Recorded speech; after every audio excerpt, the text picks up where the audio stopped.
नमस्कार और कहानियाँ और परंपरा में आपका स्वागत है।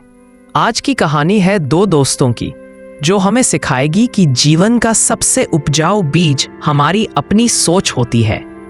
एक गांव था रामपुर। उस गांव में दो किसान रहते थे, मोहन और श्याम। दोनों बचपन के मित्र थे। दोनों के खेत आसपास थे और दोनों ही बहुत मेहनती थे। गांव में सब उनकी दोस्ती और मेहनत की मिसाल देते थे। एक साल गांव पर मानो किसी की नजर लग गई। गर्मी बढ़ती गई, लेकिन मानसून नहीं आया। आसमान हर रोज खाली रहता। गांव के कुएं और तालाब सूखने लगे। खेतों की जमीन में गहरी दरारें पड़ गईं। गांव के चौपाल पर बस एक ही चर्चा थी, अकाल और सूखा। इस मुश्किल घड़ी ने दोनों दोस्तों मोहन और श्याम के स्वभाव को सामने ला दिया।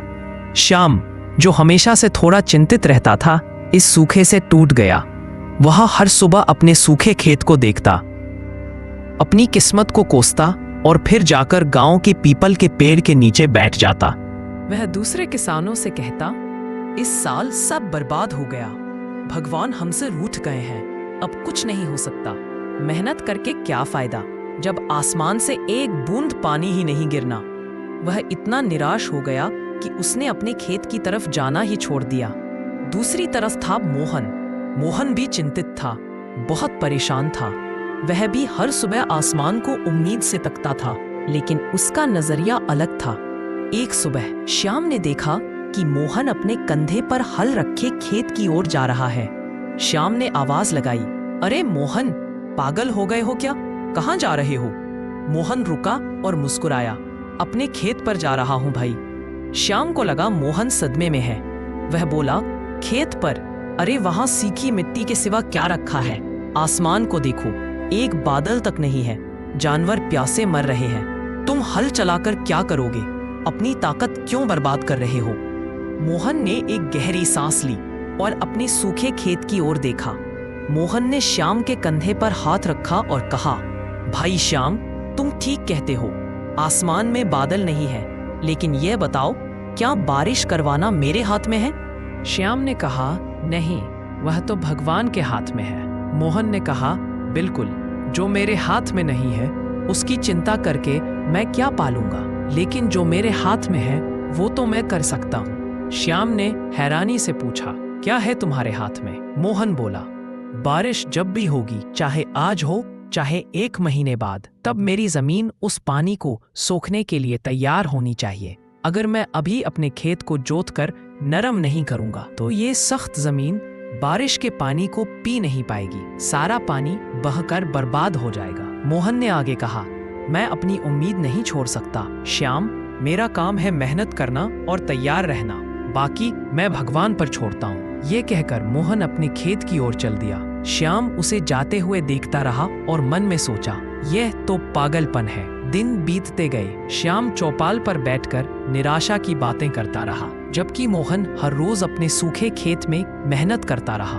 वह सूखी सख्त जमीन को तोड़ता रहा, खेत के चारों ओर मेड़ बार को ठीक करता रहा ताकि पानी रुक सके। गांव वाले उसे पागल किसान कहने लगे, जो बिना पानी के खेती कर रहा। फिर एक शाम कुछ ऐसा हुआ जिसकी किसी को उम्मीद नहीं थी। आसमान में अचानक काले बादल घिराए, ठंडी हवा चलने लगी और देखते ही देखते रिमझिम बूंदें गिरने लगी, जो जल्द ही मूसलाधार बारिश में बदल गई। पूरा गांव खुशी से झूम उठा।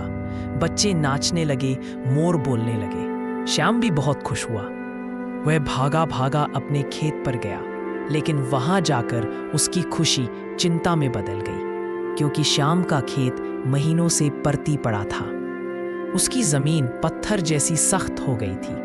बारिश का सारा पानी जमीन के ऊपर ऊपर से बहकर निकल गया। जमीन ने पानी सोखा ही नहीं। फिर श्याम ने निराश होकर मोहन के खेत की तरफ देखा।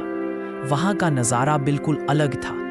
मोहन का खेत, जिसे उसने जोत जोत कर नरम बना दिया था, वह एक स्पंज की तरह बारिश के सारे पानी को पी रहा था। उसकी बनाई हुई मेड़ ने पानी को खेत के अंदर ही रोक रखा था। बारिश रुकने के कुछ दिनों बाद जब बीज बोने का समय आया, तब तक श्याम के खेत की जमीन वापस सूख चुकी थी, लेकिन मोहन का खेत नमी से भरा हुआ था। मोहन ने बीज बोए और उस साल पूरे गांव में सिर्फ मोहन के खेत में ही भरपूर फसल लहलहाई। एक दिन श्याम मोहन के पास आया। उसकी आंखों में पछतावा था।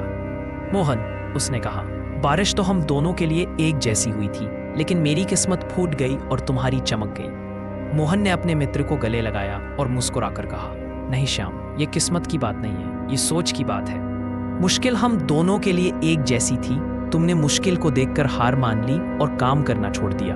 मैंने मुश्किल को देखा लेकिन अपनी आशा नहीं छोड़ी। मैंने वह तैयारी की जो मेरे हाथ में थी। सकारात्मक सोच का मतलब यह नहीं होता कि सब अच्छा होगा।